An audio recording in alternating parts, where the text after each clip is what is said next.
Hello friends, सीखो GK में आपका स्वागत है। फ्रेंड्स, आज से हम सीटेट का सीडीपी के साथ साथ हिंदी का भी सेशन स्टार्ट कर रहे हैं। यह हिंदी का जो क्वेश्चन सब है यह सब PYQ क्वेश्चन है, ठीक है। तो फ्रेंड्स, जो लैंग्वेज 1 2 होता है, तो एक हिंदी होता है और एक संस्कृत होता है। तो फ्रेंड्स, लैंग्वेज 1 जो होता है वो एग्ज़ाम में जो मतलब OMR सीट होता है वो 91 से स्टार्ट होता है लैंग्वेज 1 का क्वेश्चन, ठीक है। और लैंग्वेज 2 का जो क्वेश्चन होता है वह 121 से स्टार्ट होता है, 150 तक ले रहता है, ठीक है। तो फ्रेंड्स, एग्ज़ाम में जैसे 91 से शुरू होता है और 120 तक हिंदी का क्वेश्चन रहता है, उसी हिसाब से मतलब हम सेशन में क्वेश्चन सेट किए हैं, ठीक है। तो चलिए आज का सेशन हम स्टार्ट करते हैं हिंदी का सीटेट के लिए। यह बहुत ही इम्पोर्टेंट क्वेश्चन है, ठीक है। तो चलिए स्टार्ट करते हैं हम। तो पहले गद्यांश वाला क्वेश्चन है, तो पहले हम गद्यांश को पढ़ेंगे। तो गद्यांश दिया हुआ है कि कहा जाता है स्वस्थ शरीर में ही स्वस्थ मस्तिष्क का वास होता है और स्वस्थ शरीर के लिए वातावरण का शुद्ध होना अत्यंत आवश्यक है। जनसंख्या की बेहिसाब वृद्धि और जनता की बढ़ती मांगों की आपूर्ति के लिए रोजगार और आवश्यक वस्तुओं की पूर्ति के लिए बढ़ता औद्योगिकीकरण दोनों ने वातावरण को सीमा से अधिक प्रभावित किया है। ऐसी अवस्था में वातावरण का शुद्ध रहना स्वयं एक समस्या बन गया है। आज इसलिए प्रदूषण चाहे वायु का हो, जल का हो अथवा ध्वनि का, एक नितांत आधुनिक समस्या के रूप में सामने है, क्योंकि जिस वातावरण में और जिस वायुमंडल में हम सांस लेते हैं वह प्रदूषित होता जा रहा है। और यह स्थिति केवल भारत की नहीं बल्कि अधिकांश देशों में प्रदूषण की समस्या विकट होती जा रही है। वैज्ञानिकों का तो यहाँ तक कथन है कि बेहिसाब हो रहे इस प्रदूषण के फनधारी सांप को यदि शीघ्र ही नहीं नियंत्रित किया गया तो आने वाले दशकों में यह पृथ्वी मनुष्य को क्या किसी भी जीवधारियों के रहने योग्य नहीं रह पाएगी, वनस्पतियाँ तक नहीं पनप पाएगी, प्राणी के जीवन का तो प्रश्न ही नहीं उठता है। तो फ्रेंड्स, अब हम क्वेश्चन को देखेंगे इस गद्यांश के अनुसार, ठीक है। तो क्वेश्चन है गद्यांश के आधार पर स्वस्थ शरीर के लिए आवश्यक है। पूछ रहा है गद्यांश के आधार पर स्वस्थ शरीर के लिए आवश्यक है अच्छा स्वास्थ्य, शुद्ध वातावरण, शुद्ध भावनाएं, शुद्ध मनोभाव। तो चलिए हम देखेंगे गद्यांश में, ठीक है। पूछ रहा है कि स्वस्थ शरीर के लिए आवश्यक है, तो स्वस्थ शरीर के लिए देखिए कहा जाता है स्वस्थ शरीर में ही स्वस्थ मस्तिष्क का वास होता है और स्वस्थ शरीर के लिए वातावरण का शुद्ध होना अत्यंत आवश्यक है। क्या है? वातावरण का शुद्ध होना अत्यंत आवश्यक है, ठीक है। तो चलिए क्वेश्चन पर चलते हैं। तो इसमें क्या अच्छा स्वास्थ्य, शुद्ध वातावरण, तो इसका राइट आंसर हो जाएगा, क्या हो जाएगा इसका राइट आंसर? बी, शुद्ध वातावरण आवश्यक है, ठीक है। अगला क्वेश्चन है वातावरण पर बुरा प्रभाव डालने पर मुख्य कारक है। जनता की बढ़ती मांगे तथा पूर्ति, जनसंख्या तथा औद्योगिकीकरण में वृद्धि, रोजगार की बढ़ती मांग तथा पूर्ति, जनसंख्या में सीमित किंतु औद्योगिकीकरण में तीव्र वृद्धि। तो फ्रेंड्स, हम चलते हैं फिर गद्यांश में। देखिए गद्यांश में क्या, जनसंख्या की बेहिसाब वृद्धि और जनता की बढ़ती मांगों की आपूर्ति के लिए रोजगार और आवश्यक वस्तु की पूर्ति के लिए बढ़ता औद्योगिकीकरण दोनों ने वातावरण को सीमा से अधिक प्रभावित किया है, ठीक है। अब चलते हैं क्वेश्चन पे, ठीक है। क्वेश्चन क्या है? तो इसका वातावरण पर बुरा प्रभाव डालने का मुख्य कारक क्या है? तो मुख्य कारक क्या था? जनसंख्या तथा औद्योगिकीकरण में वृद्धि। इसका ऑप्शन नंबर 2 सही हो जाएगा। अगला क्वेश्चन है गद्यांश के अनुसार आधुनिक समस्या है। मतलब गद्यांश के अनुसार आधुनिक समस्या क्या है? तो चलिए देखते हैं गद्यांश के अनुसार आधुनिक समस्या। देखिए तो गद्यांश के अनुसार आधुनिक समस्या, आज इसलिए प्रदूषण चाहे वायु का हो, जल का हो अथवा ध्वनि का, एक नितांत आधुनिक समस्या के रूप में सामने है, क्योंकि जिस वातावरण में, जिस वायुमंडल में हम सांस लेते हैं वह प्रदूषित होते जा रहा है और यह स्थिति केवल भारत की ही नहीं बल्कि अधिकांश देशों में प्रदूषण की समस्या विकट होती जा रही है। ठीक है, तो इसका ऑप्शन नंबर क्या हो जाएगा? 93 का ऑप्शन नंबर 1 सही हो जाएगा। वायुमंडलीय प्रदूषण आधुनिक समस्या है। ठीक है, अगला क्वेश्चन है प्रदूषण की समस्या है। तो क्या है प्रदूषण की समस्या? हमने क्या पढ़ा था उधर? संसार के अधिकतर देशों में। ऑप्शन नंबर 3 सही हो जाएगा। ठीक है, अगला क्वेश्चन है गद्यांश में बेहिसाब बढ़ते प्रदूषण की तुलना किससे की गई है? तो बेहिसाब बढ़ते की तुलना किससे की गई? चलिए हम देखते हैं अब गद्यांश में बढ़ते हुए जनसंख्या की तुलना किससे की गई है। देखिए, वैज्ञानिकों का तो यहाँ तक कथन है कि बेहिसाब जनसंख्या में बेहिसाब हो रहे इस प्रदूषण के फनधारी सांप को यदि शीघ्र ही नहीं नियंत्रित किया गया हो तो आने वाले दशकों में यह पृथ्वी मनुष्य को क्या किसी भी जीवधारी के रहने योग्य नहीं रह पाएगी। यानी फनधारी सांप से की है। ठीक है, तो इसका ऑप्शन नंबर हो जाएगा, राइट ऑप्शन हो जाएगा, ऑप्शन नंबर हो जाएगा 95 का 1 फनधारी सांप से। ठीक है, अगला क्वेश्चन है आने वाले दशकों में यह पृथ्वी मनुष्य को क्या किसी भी जीवधारी के रहने योग्य रह पाएगी। वाक्य का भाव है, मतलब पूछ रहा है इस वाक्य का क्या भाव है। तो इस वाक्य का भाव पृथ्वी से मनुष्य का अस्तित्व समाप्त हो जाएगा। नहीं, इसका अस्तित्व नहीं समाप्त होगा। पृथ्वी से जंतुओं का अस्तित्व नहीं, पृथ्वी से सभी प्रकार के जीवन का अस्तित्व समाप्त हो जाएगा। सही बात है, ऑप्शन नंबर 3 इसका राइट आंसर हो जाएगा। ठीक है, अगला क्वेश्चन है नियंत्रित शब्द में प्रत्यय है। नियंत्रित शब्द में प्रत्यय है, नियंत्रित शब्द में कौन प्रत्यय होता है? तो नियंत्रित शब्द में इत प्रत्यय होता है। कौन प्रत्यय होता है? इत। तो त्रित नियंत्रित यह, तो इसका ऑप्शन नंबर 2 राइट आंसर हो जाएगा। क्योंकि जो शब्दांश का जो मूल शब्द होता है उसके बाद में जो प्रयुक्त होकर यौगिक शब्दों का निर्माण करता है ना, वही प्रत्यय कहलाता है। ठीक है, तो इसमें त्रित हो जाएगा राइट आंसर। अगला क्वेश्चन है दशक में समास का भेद बताइए। देखिए, दशक मतलब इसमें देखिए संख्या का बोध हो रहा है। क्या? दशक मतलब संख्या का बोध हो रहा है। 10 संख्या का बोध हो रहा है। तो देखिए समास में आप पढ़े होइएगा, मतलब जिसमें संख्या का बोध होता है वह क्या कहलाता है? देखिए, संघर्ष, तत्पुरुष, द्विगु, बहुव्रीहि। देखिए, इसमें तो द्विगु समास इसका राइट आंसर हो जाएगा, क्योंकि द्विगु वो होता है ना जिसमें संख्या का मतलब बोध हो, जिस शब्द में संख्या का बोध हो। दशक हो गया, चौराहा हो गया, इसमें भी संख्या का बोध हो रहा है, 4 संख्या का। दोपहर हो गया, इसमें भी संख्या का बोध हो रहा है, तो ये सब द्विगु समास होता है। ठीक है, अगला क्वेश्चन फिर पूछ रहा है। अगला क्वेश्चन समूह से भिन्न शब्द है, मतलब समूह से कौन सा भिन्न शब्द है?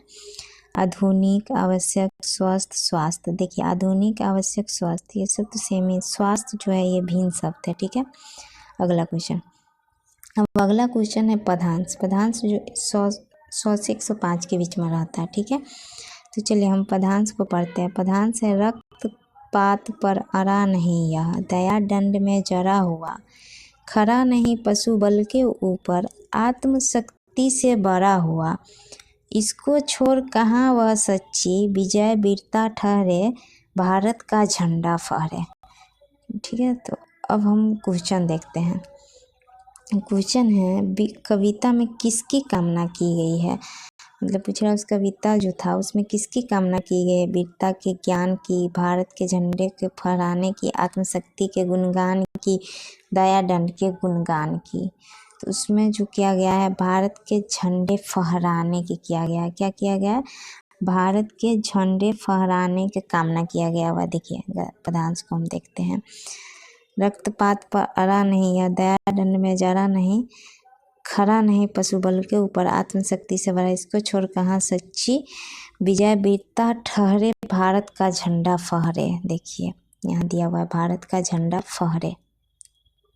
देखिए तो इसका राइट आंसर हो जाएगा सेकेंड नंबर, वीरता के झंडा फहराने से कामना किया गया। ठीक है, अगला क्वेश्चन है भारत के झंडे को फहराने से तात्पर्य।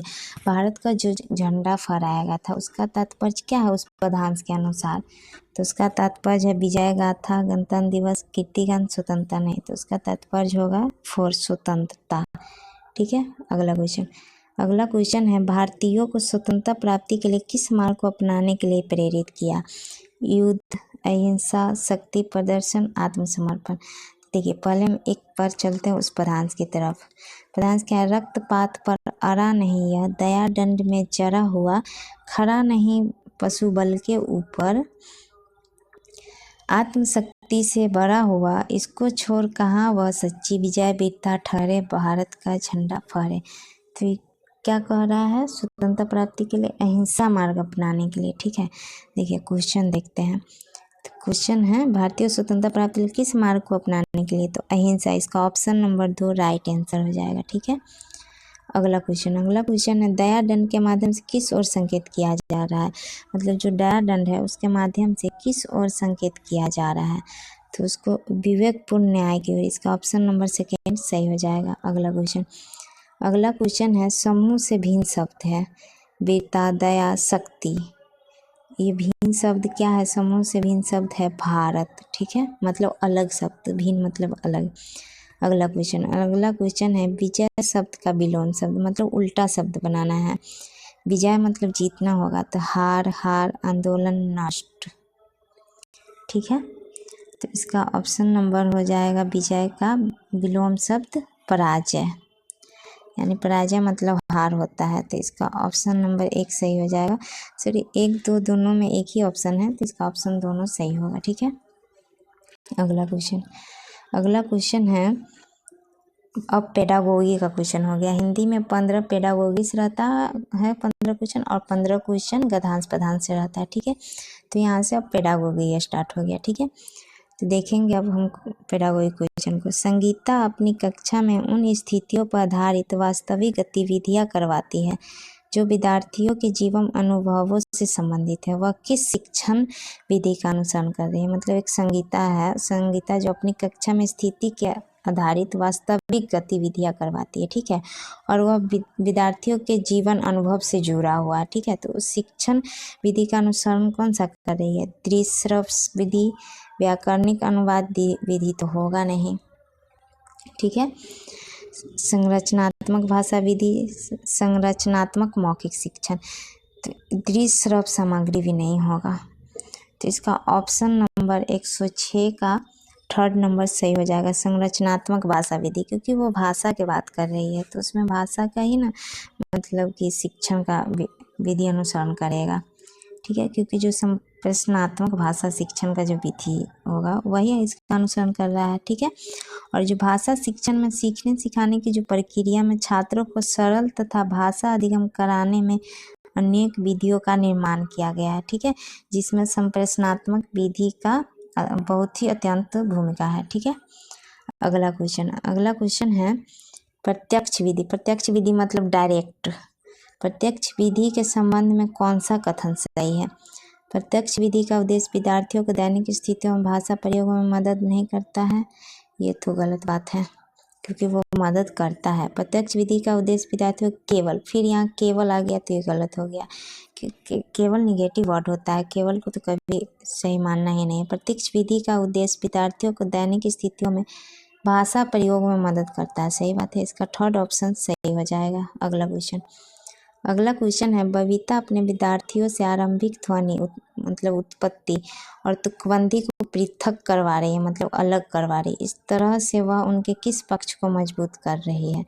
मतलब कौन सा पक्ष को मजबूत कर रही है? ध्वनि विज्ञान जागरूकता, आकृति विज्ञान नहीं। वो बुलवा रही है तो ध्वनि से ही संबंधित होगा, ना कि आकृति, चित्र, व्याकरण से। ठीक है। तो इसका ऑप्शन नंबर 1 राइट आंसर हो जाएगा। ठीक है। अगला क्वेश्चन है निम्न में से किसे सारांश पठन के रूप में भी जाना जाता है? मतलब कौन सा सारांश पठन के रूप में जाना जाता है? सरसरी तौर पर पठन, बारीकी से पठन, डिकोड करना, कुटबद्ध करना। देखिए सारांश का मतलब होता है सरसरी निगाह से पढ़ना। तो इसका 1 नंबर हो जाएगा, राइट आंसर हो जाएगा 109 का। ठीक है। जो सरसरी तौर पर मतलब किसी पाठ को देखकर उसकी विषय वस्तु का पता कर लेना, यह पढ़ने की एक महत्वपूर्ण कुशलता है। ठीक है। और यह जो होता है आनंदभूति के लिए जाने वाले पठन से संबंधित होता है। ठीक है। और सरसरी तौर पर किसी भी पाठ को पढ़ना अध्ययन कौशल का एक महत्वपूर्ण प्रकार है। ठीक है फ्रेंड्स, तो हम देखेंगे अगला क्वेश्चन। अगला क्वेश्चन है, निम्नलिखित में से किसके अंतर्गत पाठ सामग्री को जल्दी जल्दी किसी विशेष सूचना के लिए पढ़ा जाता है। मतलब किसी विशेष सूचना के लिए हम जल्दी जल्दी पढ़ेंगे तो उसको क्या कहेंगे? सरसरी तौर पर बारीकी से पठन, डिकोडिंग, कूटबद्ध करना। देखिए, जब हम किसी विशेष सूचना को प्राप्त के लिए पढ़ेंगे तो वो हम बारीकी तौर से पठन करेंगे एक एक करके, तभी तो हम उसको मतलब सूचना प्राप्त करेंगे। ठीक है। 110 का 2 नंबर सही हो जाएगा। अगला क्वेश्चन है, गीता अपने विद्यार्थियों की परीक्षा की योजना बना रही है। वह उन्हें एक वाक्य देती है और उसमें एक शब्द विशेष को रेखांकित कर देती है। बहुविकल्पीय प्रश्न के माध्यम से वह रेखांकित शब्द के समीपस्थ अर्थ वाले विकल्प को चुनने के लिए कहती है। गीता भाषा किस उपकौशल को परीक्षा ले रही है? तो देखिए, श्रवण, पढ़ना, शब्द भंडार, व्याकरण। ये मतलब रेखांकित शब्द को चुनने के लिए कह रही है और उसमें बहुविकल्पीय माध्यम से रेखांकित शब्द के समीपस्थ अर्थ वाले विकल्प को चुनने के लिए कहती है। तो जब भी अर्थ वाले विकल्प का होगा तो वह मतलब शब्द से ही जुड़ा हुआ कुछ होगा। ठीक है। श्रवण तो होगा नहीं, पढ़ना होगा नहीं, शब्द भंडार इसका राइट आंसर होगा। 111 का जो है 3 ऑप्शन सही होगा। ठीक है। जो शब्द भंडार होता है वह एक शब्दों का बहुत सेट होता है जो एक व्यक्ति को अपने भाषण में मतलब समझता है और उपयोग करता है। ठीक है। अगला क्वेश्चन है, प्रेरणा अपने विद्यार्थियों की शब्द संपदा की परीक्षा लेना चाहती है। किसकी परीक्षा? शब्द संपदा की। उसे क्या नहीं करना चाहिए? बिना किसी संदर्भ के शब्दों को अर्थ पूछना, वाक्यों में किसी शब्द को रेखांकित कर उसका समानार्थी पूछना, इसमें पूछना नहीं करना चाहिए, यानी निगेटिव पूछ रहा है। वाक्य में किसी शब्द को रेखांकित कर उसका विमूलार्थी पूछना, अनुच्छेद से कुछ शब्द देकर संदर्भ में उनका अर्थ करना। देखिए, इसका ऑप्शन नंबर 1 हो जाएगा, ये सही होगा। बिना किसी संदर्भ के शब्दों को अर्थ पूछना। जब बिना किसी संदर्भ के शब्दों का अर्थ पूछेंगे तो वो शब्द संपदा के अंतर्गत आएगा ना। ठीक है। तो इसका ऑप्शन नंबर 1 सही हो जाएगा। ठीक है। जिसे मतलब उसके संदर्भ में अर्थ नहीं पूछेंगे, तभी तो बच्चों को शब्दों की संख्या और उनको वह जो उसकी बोल या समझ पाते हैं। ठीक है। अगला क्वेश्चन है, देवीना अपने विद्यार्थियों को निम्नलिखित अनुच्छेद देती है। क्या देती है? अनुच्छेद देती है। ठीक है। और वह अनुच्छेद है, आज मैं गई और वह फल व सब्जियां खरीदी। मैं जानती थी कि बारिश होगी, पर मैं डैश लेना भूल गई और रास्ते में भीग गए। वह विद्यार्थियों को सर्वाधिक उपयुक्त शब्दों के माध्यम से रिक्त स्थान की पूर्ति करने के लिए कहती है। रिक्त स्थान की पूर्ति के लिए देवीना के विद्यार्थियों को क्या करना चाहिए? संदर्भ को समझकर सर्वाधिक उपयुक्त शब्द जानना चाहिए। सही बात है। जब वो शब्द जानेगी तभी तो उसको मतलब कि रिक्त स्थान को पूर्ति कर पाएगी। केवल व्याकरण के नहीं, केवल वाला बात होगा। वाक्य विन्यास को नहीं, ये तो होगा नहीं। वाक्य विन्यास, पाठ की विषय वस्तु ये तो होगा नहीं। इसका ऑप्शन नंबर 1 बहुत ही बेहतर है। संदर्भ को समझकर सर्वाधिक उपयुक्त शब्द जानना होगा। जब वो शब्द जानेगी तभी तो वह मतलब किसी के बारे में शब्द जानेगी, तभी तो वो रिक्त स्थानों को भर पाएगी। अगला क्वेश्चन है, प्रत्यक्ष विधि। प्रत्यक्ष मतलब डायरेक्ट। प्रत्यक्ष विधि में व्याकरण किस प्रकार से पढ़ाई जाती है? तो प्रत्यक्ष विधि में जो होता है वो व्याकरण आगमनात्मक तरीके से बिना किसी स्पष्टीकरण के कृत्रिम तरीके से। तो फ्रेंड्स, प्रत्यक्ष विधि में जो व्याकरण होता है वो आगमनात्मक तरीके से पढ़ाया जाता है। ठीक है। और जो आगमनात्मक विधि है, आगमनात्मक एक ऐसी विधि है जो व्याकरण सीखने को एक प्रभावी और उत्पादक प्रक्रिया बनाती है। ठीक है। अगला क्वेश्चन है, पाठ्यक्रम डिजाइन में प्रस्तुतिकरण अपने आप में किससे संबंधित है? वे प्रक्रियाएं जिससे कोश विषयक और व्याकरणिक विषय वस्तु का चयन किया जाता है। नहीं। वे सिद्धांत जिनसे विषय वस्तु का संयोजन और क्रम निर्धारित किया जाता है। इसका ऑप्शन नंबर सेकेंड सही हो जाए। सूचनाएं प्रस्तुत करने की तकनीकी। नहीं। भाषा शिक्षण की विशिष्ट प्रक्रियाओं का प्रयोग करना। नहीं। इसका ऑप्शन नंबर सेकेंड राइट हो जाएगा। अगला क्वेश्चन है वाचन। वाचन मतलब बोलना। वाचन और शारीरिक क्रियाओं के समन्वयन पर आधारित भाषा शिक्षण विधि कौन सी है? प्रत्यक्ष विधि, स्थितिपरक उपागम, समग्र भौतिक प्रक्रिया, संरचनात्मक उपागम। तो ये जो है वाचन जो है और शारीरिक क्रियाओं के समन्वयन आधारित भाषा, यह समग्र भौतिक प्रक्रिया है। क्या है? समग्र भौतिक प्रक्रिया है। ठीक है। अगला क्वेश्चन है भाषा की कक्षा का परिवेश किस तरह का नहीं होना चाहिए? जो भाषी की कक्षा है उसका परिवेश किस तरह का नहीं होना चाहिए? देखिए, तो बाल अनुकूल, सजीव एवं सक्रिय, संसाधन पूर्ण, तानशाही। देखिए, जो भाषा शिक्षा है वो बाल के अनुकूल होना चाहिए और सजीव और एक्टिव भी होना चाहिए। ठीक है। और संसाधन पूर्ण भी, तानाशाही नहीं होना चाहिए। तो इसका ऑप्शन नंबर 4 सही हो जाएगा। ठीक है। अगला क्वेश्चन है निम्नलिखित में से किसकी उत्पत्ति भाषा की प्रकृति और सामाजिक संदर्भ में पाठ्य सामग्री की भूमिका के विद्या सिद्धांत से हुई है? पाठ्य सामग्री आधारित निर्देश, समग्र भाषा, विषय वस्तु आधारित निर्देश, परामर्श कोश, जस्टोपीडिया। तो इसका ऑप्शन नंबर 1 सही हो जाएगा। पाठ्य सामग्री आधारित निर्देश। ठीक है। अगला क्वेश्चन है भाषा के विविध प्रकार जो दूसरों से केवल उच्चारण में ही भिन्न नहीं होते बल्कि शब्द भंडार, व्याकरण और शब्द क्रम में भी भिन्न होते हैं, उन्हें किस रूप में जाना जाता है? बोली, उच्चारण, लहजा, अपबोली, विशिष्ट शब्दावली। तो ये जो है ये बोली रूप में जाना जाता है। ठीक है। जो भाषा के जो विविध प्रकार होता है जो दूसरों से केवल उच्चारण से ही भिन्न नहीं होता बल्कि शब्द भंडार, व्याकरण और शब्द क्रम में भी भिन्न होता है, मतलब अलग होता है। उन्हें को किस रूप में हम जानते हैं? बोली के रूप में जानते हैं। और फ्रेंड्स, बोली भाषा का एक रूप है जो देश के किसी विशेष हिस्से में लोगों या लोगों के एक विशेष समूह द्वारा बोली जाती है। ठीक है। और प्रत्येक राज्य की अपनी अपनी एक भाषा होती है, मतलब बोली होती है। ठीक है। अगला क्वेश्चन है आर्मी विधि और किस नाम से जानी जाती है? आर्मी विधि को किस नाम से जाना जाता है? तो फ्रेंड्स, आर्मी विधि को है यादृच्छिक विधि के नाम से जाना जाता है। ठीक है। ऑप्शन नंबर 1 सही हो जाएगा। आर्मी विधि श्रव भाषिक विधि के नाम से भी जाना जाता है। ठीक है। और इस विधि को श्रव भाषिक विधि, सैनिक विधि या नई कुंजी कहा जाता है। यह विदेशी भाषाओं को पढ़ाने में उपयोग की जाने वाली विधि है। ठीक है। तो फ्रेंड्स, आज का सेशन यहीं समाप्त होता है। आज का सेशन अच्छा लगा हो तो वीडियो को लाइक, कमेंट, शेयर जरूर कीजिएगा और चैनल को सब्सक्राइब कर दीजिएगा। Thank you.